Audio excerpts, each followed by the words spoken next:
have authors from all over the world coming on our show, and once in a while, they're right from our own backyard, and in this case, right across the street. Cooper has joined us. He is a professor of humanities at the College of Central Florida, right across the street from the Paddock Mall.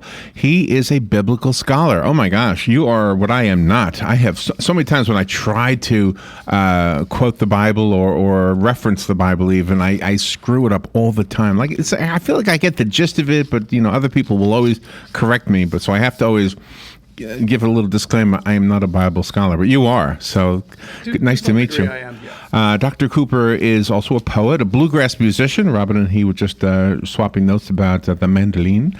And you're the past president of the Florida Philosophical Association, and you're a novelist. And you've written a book called The Gospel of the Twin, an imaginative version of the founding of Christianity as told by Thomas of Nazareth, the identical twin of Jesus. Good morning, Doctor. How are you? I'm doing great, Larry. Thanks for having me on. So is Thomas an actual... who was Thomas in the Bible? Thomas the doubter, the doubting one? Right. There was a disciple named Thomas, and we aren't quite sure if that's the same guy who's mentioned in some other works that didn't make it into the Bible. There is, in fact, quite a number of books that were written by early Christians that didn't make it in. And one of them that's gotten a great deal of attention is one called The Gospel of Thomas. And he purports to be a guy named Thomas, and he purports to be the closest associate of Jesus. There were quite a number of early Christians who believed him to be Jesus' twin. The name Thomas, in fact, is Aramaic, which is the language that Jesus spoke, for twin. And in is that right? Yeah, and in this book, The Gospel of Thomas, he says, I, Judas Didymus Thomas, and Didymus is Greek for twin. So you can see why people would make that connection. So there were a number of early Christians who thought that book might be the most important one, because if anybody knew what Jesus was really up to, surely his twin brother did. Oh wow! So you took. Am I right that this is it's a novel, obviously, but you also took, like a lot of historical novelists will take history and fill in the blanks with things that we have no way of knowing. Is that sort of what you did? Yeah, well, even historians have to do that. Much of what historians do is trying to fill in those blanks. But one way you could do it is by telling a story, as I did. I've been studying these things for a long time, and I've always been intrigued by this legend, I guess, of Jesus having a twin brother. Imagine what that's like, playing second fiddle all your life. And so in my novel, I have Thomas as an old man who's been in self-exile for many years. He comes back to Palestine, and he finds that many stories have grown up about his brother, and he thinks they're all wrong. So he wants to set the story straight. Okay. Is he an identical twin? He's an identical twin, which actually, through the novel, there's some little mistakes made about that sometimes. Okay. And is that going to ruffle any feathers in Christianity? Or are people who read the book going to say that you're saying that there was no reincarnation? Or not reincarnation, what is it called? Resurrection. Resurrection. I hope it ruffles feathers. You do want that. Novelists always want to get people riled up a little bit. Okay. But there are many Christians out there who have studied these things as well, who really read about early Christianity, and maybe some of the things that they find in there they might not find that surprising. And there are a number of biblical scholars, biblical historians who would call themselves Christians, but who tend to maybe minimize the supernatural, the miraculous episodes in the New Testament. Thomas Jefferson was one who did that. Remember the story about him cutting out pieces of the Bible? I don't remember the details, but he certainly did. He went through and took all the teachings of Jesus, which he found valuable, and just sort of made his own version and said all the other stuff is just who needs that. Mm-hmm. And I think there are many people who are maybe religious, but many who are not religious, who, if they were to maybe focus on Jesus the man and maybe focus on what was happening to a first century Mediterranean Jewish peasant under Roman occupation, they'd have a better understanding of who he was and what his world was like. And there might be some messages there that we could learn from a bit. And you also have that interaction between Jesus and Mary. I mean, as he's growing up as a boy and they're walking around, all of a sudden Jesus disappears, and she's a real mom, and that's really amazing what you wrote. I think that the women in the Bible certainly aren't treated as they should be treated. There's a great deal we'd like to know about the other characters, and it was a great deal we'd like to know about Jesus. We know very little about him. We don't know very much about Jesus' family. We know that according to the New Testament, he had brothers and sisters. Mm-hmm. I think other people who've been treated poorly, Mary Magdalene was treated very badly, I think, and she needs to be sort of resurrected on her own. So I made her a fairly major character in this novel. And there were some other writings, again, by early Christians that focused on her. Didn't make it into the Bible, but she comes out as being one of his closest associates, and a couple of the other disciples get a little bit jealous about that. Who is this woman? Who does she think she is? And so I have that dynamic in there too. The Catholic Church seems to have lifted Mary, Jesus' mother, to a different level than the rest of Christianity. Oh, absolutely. Is there a reason for that? Why did that happen? Or how did that happen? There are a number of ways that people try to explain that. Some will put it into a kind of mythic notion that there's always been a strong female element in all world religions, but it tends to get marginalized as time moves on, and more men take over and more men rewrite the scriptures.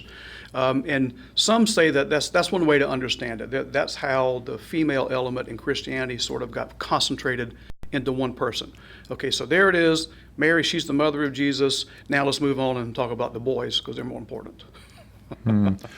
What about your faith, if you don't mind me asking? Is your faith, do you believe that Jesus was resurrected? Do you, what do you believe about all of it? I grew up in a Pentecostal Holiness Church. Then when I was a teenager, I went to a Baptist church. And I was quite religious until I was, probably my mid-20s or so, when I started having a change in my views. I'm not religious anymore. I don't believe in miracles. I don't think that Jesus actually resurrected. In fact, I like to tell people that once I gave up my religion is when I really started to understand religion, when I could back up and look at the scriptures more objectively and not think about it as something that's telling me some kind of message about my own salvation. I can just see it for what it was. And that's when I got fascinated with religion, and that's why I've been studying it all these years. But I think that there are many believers who are troubled by the demands that religions might make upon you. In the 21st century, if you're required to believe in miracles, that's going to make many modern day people nervous. Okay, but what would be considered a miracle? The fact that I can plant a seed into the ground, I know it can be explained with some things we don't understand, but the seed can become a tree, it can become a vegetable, that's kind of a miracle. The fact that two people can get together and have no clue what they're doing, and next thing you know, there's a baby, that to me is kind of a miracle. But that's not what you're talking about, is it? No, it's not. And I'll put it this way: the really great biblical scholar John Dominic Crossan likes to put it this way: that Jesus didn't cure anybody, but what he did was heal people. So a good example might be when he's approached by a leper in the New Testament. Did he heal the skin disease that this man had? He didn't cure that at all. What he did, though, was invite him back into society. When you read a story about the multiplying the loaves and fishes, maybe the better way to understand that is that he didn't miraculously make a bunch of food, but what he did was he wanted to see that all people are fed and all people are together at the same table. Jesus, if he was nothing else, he was an extreme egalitarian. Everybody's equal. Everybody has a place at the table. And I think that that's the message we should get from those stories. And I don't think that one's religion should hinge upon whether something supernatural took place. It should probably hinge on whether some great message can speak to you there. When people are healed in the Bible, Jesus says, "Your faith healed you." He doesn't. Am I right about that? I'm not a scholar like you are, but sometimes he says that. There are different versions of all those stories in the New Testament, and sometimes he will tell them, "Don't tell anybody I did this," and sometimes he will say. I always wonder why. Why did he do that? That comes up particularly in the book of Mark, is known as the Messianic secret. And it's peculiar because the only time he ever says, "I am the Messiah," is like when he speaks to a demon. He throws the demons know who he is, but he doesn't want the word to get out. It's as if he has some bigger plan in mind that never quite pays off. And if you read the Gospels in order of when they were written, actually Mark was written first, then Matthew and Luke, and then John. That self-proclamation gets stronger as you move along. So the earlier writings, he's not really talking like he's a divine figure. When you get to the book of John, he's making pronouncements constantly about being a divine eternal. So has your faith completely turned around? In other words, do you not even believe in intelligent design? I don't believe in intelligent design, no. the intelligence behind this thing that we call life? It seems it's all around us. I think there are things that we could find enormously impressive. That's why anybody studies science, because the universe is incredibly impressive, and there are wonders all around us. But we don't need to posit some sort of magical being back there doing it. That to me just kind of backs up the question even further, because if I want to understand how the universe works, and then my explanation is there's some great being out there, well, that makes it even more confusing. But what is intelligence? Is intelligence only encapsulated in our brains? Is that the only place intelligence exists? Other brains, maybe, other mammals, perhaps. What about a leaf? Does a leaf have intelligence? No, I wouldn't say that at all. But a leaf does what it needs to do. All living creatures have evolved so that they can do what they need to do with as little as possible. There's no fluid that falls out of the sky except for water, but yet they all evaporate. And the fluid that evaporates goes up into the mountains and comes down as rivers, and that's the very essence of life, is water. That sounds like a pretty intelligent design to me. Well, how long did it take for that to happen, though? So if you look at living creatures now that people might find wonderful and beautiful, and they are, it took billions of years. It took billions of mistakes for them to get here. This should impress people. I think most people don't know a great deal about biology, but over 99% of all the species that have ever existed on this planet are now extinct. So that means all of those were mistakes. Lucky us, we happen to make it here. So one way to look at it is, wow, look how perfectly things are all tuned together. The other way to look at it is, well, given enough time and enough mistakes, of course something's going to come out of it. So do you consider yourself an atheist? Sort of. I think it's more complex. I don't think that's a question that can be answered, is there a God or not? There are different ways of talking about maybe some way in which the universe Because the way I happens. look at it is that ultimately I don't know. I can tell you what I believe, but I don't know. I don't really know. And that usually is the case with atheists too. That's what they believe, or they lack of belief, whatever.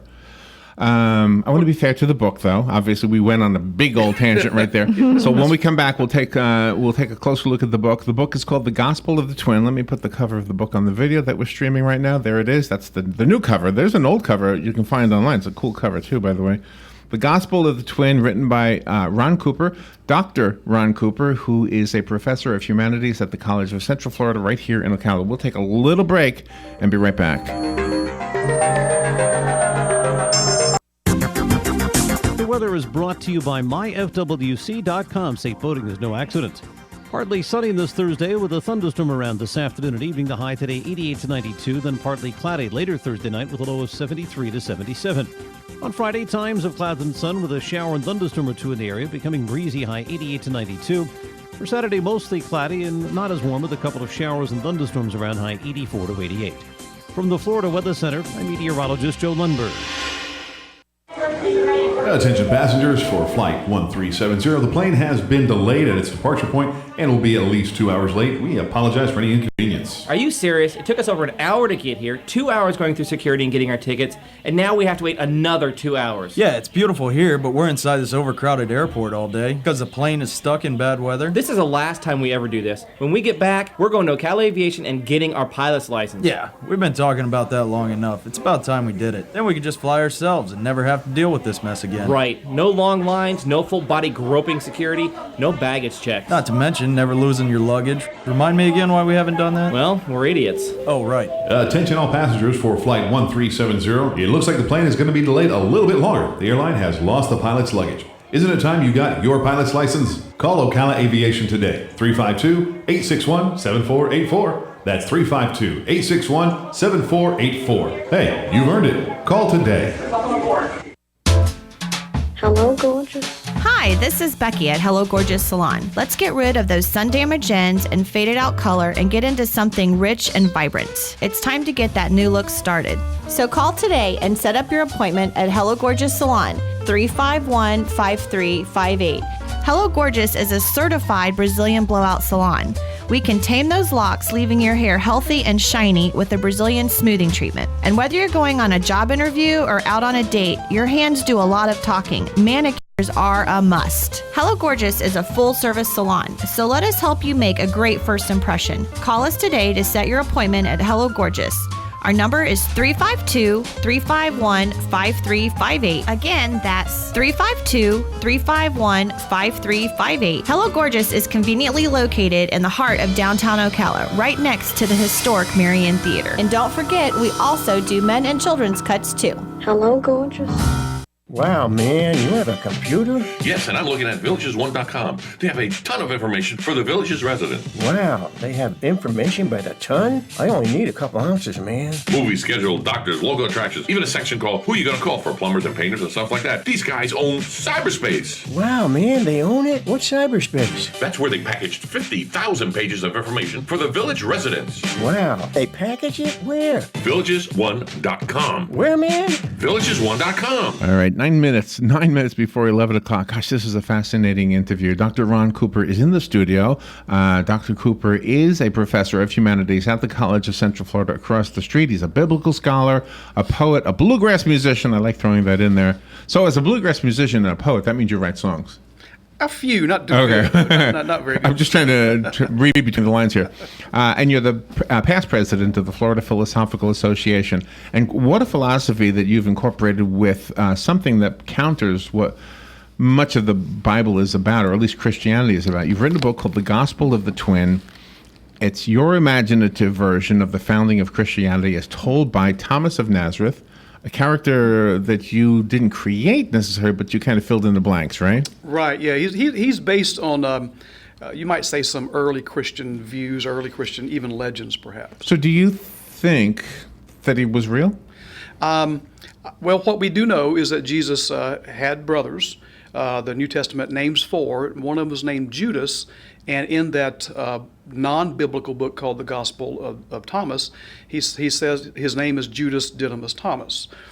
So we aren't totally sure if people were sometimes called Thomas, which means twin, just as a nickname. Mm-hmm. We aren't sure why he would give himself the Greek word Didymus for twin as well, or maybe it was symbolic. Maybe he was saying, I'm Jesus's twin soulmate, sort of. We aren't totally sure, but I took that and molded it. Can I ask your thoughts on that one scene in the Bible where the other Thomas is doubting him, and Jesus says, "Put your hand in my wound," and then he convinces him that he's for real. He's the real Jesus. What is your thought on that?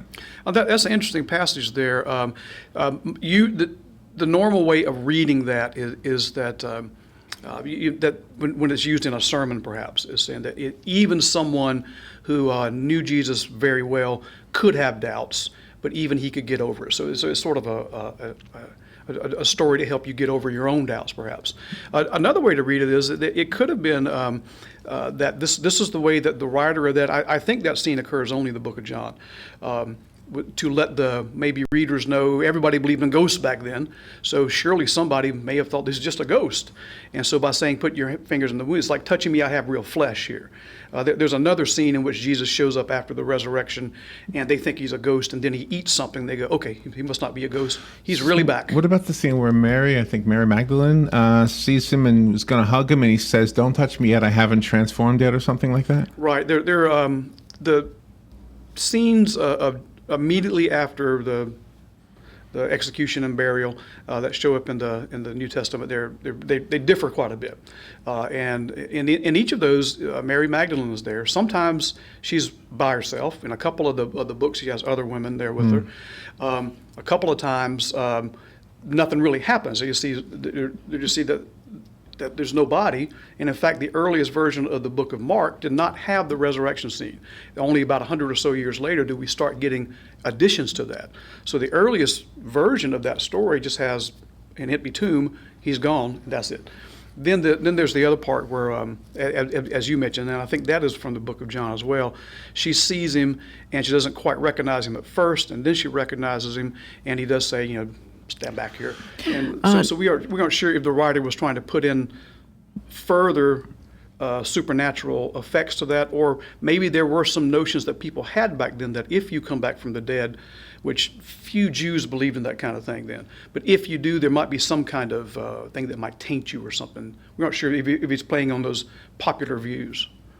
Thomas, in the book, he's very supportive of Jesus, even though he thinks, he's a troublemaker sometimes. Yeah, he very much believes in his brother. I mean, that's sort of his faith. You know, he believes that he has some sort of vision. Not quite sure what it is. Even Jesus is confused, and he says throughout the novel, something's working here, something is forming inside me. I'm not quite sure what I want to do. Here's what we can say about Jesus, that in his day, there were different ways that oppressed people tried to deal with their oppressors. There were quite a number of little militant bands running around Judea and the Galilee region at the time. That's not what Jesus wanted to do. There were some people who would try to run and hide somewhere and just get out of there. He didn't want to do that.